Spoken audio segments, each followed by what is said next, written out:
看世界，咱个镜头来去地中海的岛国塞浦路斯，这个所在鸟仔强要含人平济啊，所以这个所在嘛，互人号做鸟仔岛。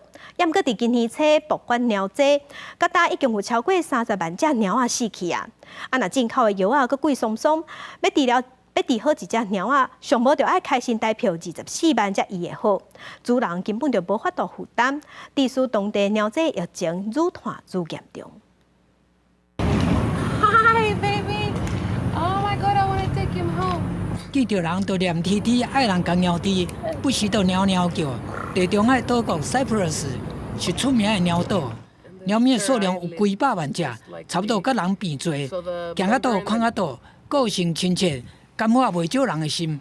不过，这款鸟咪最近却碰到生存危机。年初开始，因持续感染了冠状病毒，引发鸟传染性肠炎 FIP， 一只一只来死去。What will happen if FIP continues to mutate in Cyprus is death.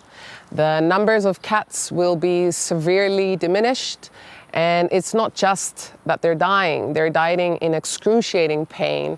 鸟咪治疗 FIP 了后，有发烧、腹肚鼓胀、虚弱才会症头，有时阁有攻击性。Cyprus 农业部讲，目前已经有100只鸟咪死伫 FIP， 不过动保团体认为，实际死亡数量比官方数字更较悬。正月到今，至少已经死去30万只的鸟咪，而且病毒阁咧继续感染中。The virus completely changed the approach and the aggression, so it takes over all of the body after the mutation. So why the mutation is happening and why it's happening more often now, we don't know. Okay, it's very strange. 鸟咪为着冠状病毒，毋是无药可治。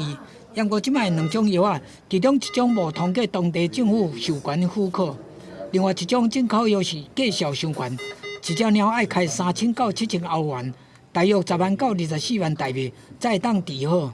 动保团体和饲主拢无法度负担，有的民众只有犯法去网络买乌刺药啊，不过来路不明的药啊，可能有未知的风险，鸟咪感染的问题嘛无解决。动保人士批评，故在鸟咪死去，等于是苦毒鸟咪。